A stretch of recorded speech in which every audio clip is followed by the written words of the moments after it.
મહાદેવર good morning. કેમ છો બધા? મજામાં ને? વાગી ગયા 10. બધું કામકાજ થઈ ગયું ને આજ તો મસ્તીનો તડકો છે એટલે ગાદલો ને બધું તડકે નાખ્યું છે. આખો દિવસ તડકો રહ્યો હતો. કાલ તો થોડા છાંટાઈ હતા ને કાલનો વિડીયો પણ ઉતારવાનો નહોતો. અમે બહાર ગયા હતા એટલા માટે થોડું કામ હતું તે બસ છે. 10:30 આજ તમારે રેતને તેડવા જવો છે. રેતની સ્કૂલે આજ વહેલી રજા જ પડી જવાનું છે કે 8 થી 9:30 સુધીનો પ્રોગ્રામ છે ને એટલે કાનાનું તે કે 10:30 છોડી દેશું તે કે વહેલો તેડી જાય હતી. બસ જો 10:30 એને તેડવા જવો છે ને એટલે એના પપ્પા પણ શું બપોરે પછી અત્યારે જમવાના છે. થોડું ઘણું કામ છે એટલા માટે એને બે છોકરાનું ટિફિન શું સવારમાં લેતા ગયા તો એ પછી આજ તો બપોરે પાછી રસોઈ બનાવી જશે. તે બસ હેતને તેડીને આવીને પછી રસોઈ બનાવી છે. અને હેતની સ્કૂલે હતો જન્માષ્ટમી પ્રોગ્રામ હતો તે અમારા હેતભાઈને કાનુડો બનીને જવું હતું. કાલે અમે બહાર ગયા હતા તો સ્કૂલે અમારો ગયો નહોતો. પછી અમારા ભાઈને ખબર નહોતી કે દફતર લઈને જવાનું, નાસ્તા બેગ લઈને જવાનું છે કે કેવી રીતના જવાનું. તો બુધવાર હતો એટલે ડ્રેસ પહેરી જવાનો હતો એટલે એ વાંધો નહોતો. પછી એને કાનુડો બનવો હતો. અમારા ભાઈને કાનો બનવાનો બહુ જ શોખ. પછી ગયો તે પછી કાલે અમે પાછા બહાર ગયા હતા એટલે ખબર નહોતી શું ને તો તમારી કાનો બનીને જાત. બસ અમારા ભાઈને એવું કંઈક ને કંઈક બનવાનો હું શોખ. રામનવમીના દિવસે રામ બનીને ગયો હતો.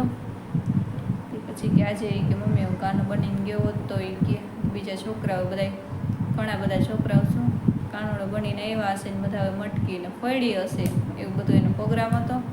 હું પહોંચી ત્યારે તો એ બધો પ્રોગ્રામ તો શું પૂરો થઈ ગયો તો 10:30 તેડવા જવાનો હતો ને પછી છોકરાઓ ખાલી શું રમતા હતા એવું બધું હાલતું હતું. ત્યાં 10:30 બધા છોકરા છૂટી ગયા હતી. બસ જો આજથી રજા પડી ગઈ હતી 27 તારીખ સુધી. અમારા ભાઈને રજા હતી કે મમ્મી મારે આવી કે રજા પડી ગઈ ને મચાઈ ગઈ ને અમે હું સાતમ કરવા તો મમ્મીને ઘરે જતા નથી કેમ કે કામ હોય અહીંયા દુકાનનું વધારે. 3 મહિનામાં જ અમારે વધારે કામ હોય ટિફિનને બનાવવાનું હોય એમના પપ્પાને એટલે પછી અમે સાતમ કરવા ન જાય. સાતમ પછી વળી રોકાઈ આવી 2-3 દિવસ ને પછી એજની વેકેશન હોય ને ત્યારે વળી રોકાઈ આવી. સાતમ ઉપર ન જાય એમ પછી સાતમ પછી વળી રોકાઈ આવી થોડાક દિવસ એમ.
સાંજના વાગી ગયા 7 ને જો અમારા ભાઈ સુતા ટીવી જોવે છે ને હવે રસોઈ બનાવી. પછી શું બનાવું વિચારું. થોડીક પહેલાં હેતના પપ્પાને ફોન તો કર્યો હતો એ ગયા હતા બહાર તો કીધું કે પાર્સલ લેતા આવજો પણ કે હું તો એ કે નીકળી ગયો એ કે કીધું તો વાંધો નહીં સારું તો ઘરે કંઈક કીધું બનાવી નાખશું. તે બસ જો હવે વિચારું છું શું શાક ખાવાનું બનાવું ને હું બનાવું.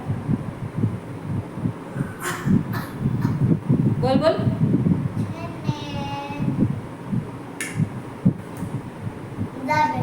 દાબેલી બનાવી એમ અત્યારે દાબેલી બનાવ્યા. હજી તારા પપ્પા કઈ આવે પછી લેવા બધું જાય. બ્રેડ પકોડા બનાવવા લ્યો અમારા ભાઈને.